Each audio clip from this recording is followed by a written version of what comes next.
Hello there, everybody. Yeah, I'm not in the barn again. Grandkids, it's same old, same old. And it is nice and quiet out here. But if you do hear a little something, it's our cat Berta, our Old Testament scholar cat Roberta. She's climbing the ladder over here looking for unwanted guests in the barn. So if you hear a little bit of noise, it's probably her doing her thing. We're going to do our thing right now, which is take a look at the prophet Amos. Yeah, we haven't heard from him for a while. Amos, that sheep herder from that little town south of Jerusalem called Tekoa.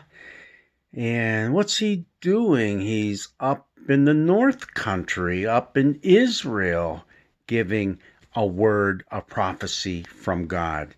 Not in Judah where he lives, but up north. And we're going to see that caused a little bit of problem between him and the king up there, Jeroboam, who basically goes on to tell him, go back home to where you belong. This isn't your turf. Okay, what about, oh, wait a minute. Yeah, that's right. This is Testy Tuesday.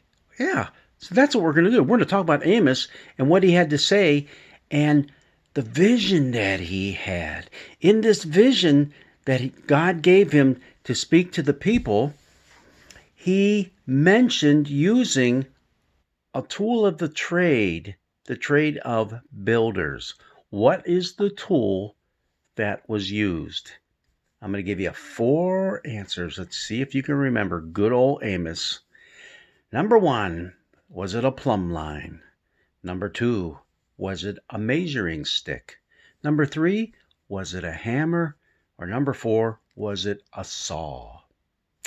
There's your 4 guesses. Number 1, a plumb line. Number 2, a measuring stick. Number 3, a hammer.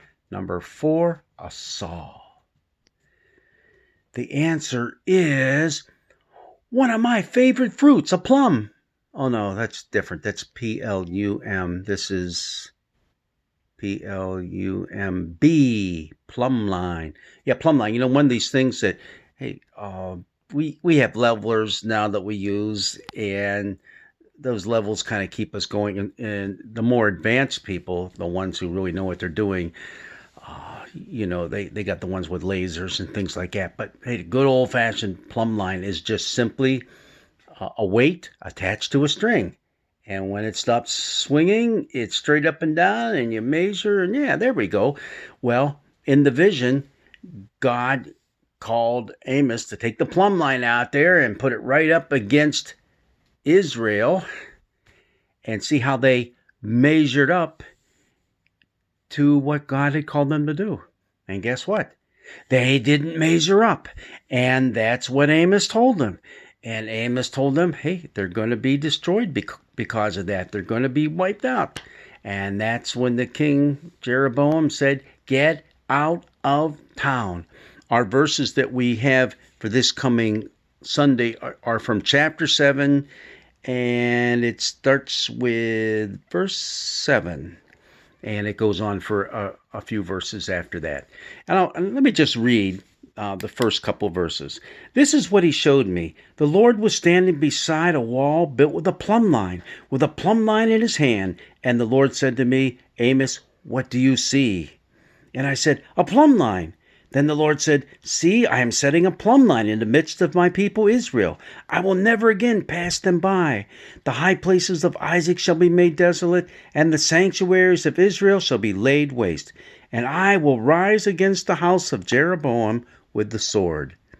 And yep, that's exactly what would happen just a few years later. Amos, yep, he said, I didn't want this job. I'm just a shepherd guy, and God called me here to do this. So don't shoot the messenger. I just have a message from God to give you. Well, that was the message that he gave to Jeroboam, who didn't listen, kicked them out, and yes, indeed, they did fall. So what's the point? The point is, well, number 1, sometimes we're called as God's people to say a word in places that may not be very welcome. But also, number 2, God's mercy is awesome, but God's judgment is also just as, what shall we say? Unpredictable, sure. Well, it goes in a lot of different directions. And in this case, it was coming. And there was no turning back at this point. Well, yeah, we got something to learn from that. Later generations learned a lot from this, and it became part of their lives to say, we need to listen to God and what he has to offer us. We need to be faithful. We need to be obedient. We can't be doing all this stuff and read through the book of Amos and back in the Chronicles as well. You'll see that Jeroboam did a lot of pretty bad stuff during his reign. And it went on, his sons didn't do any better. I think it was his last son under which the Assyrian Empire finally came in and destroyed the northern kingdom of Israel. Okay, well, that's all we got. Hey, Berta just showed up. Berta, did you see anything up there? Did you find anything? No. She said no. No luck tonight. God's blessings be with you, and have an awesome Tuesday.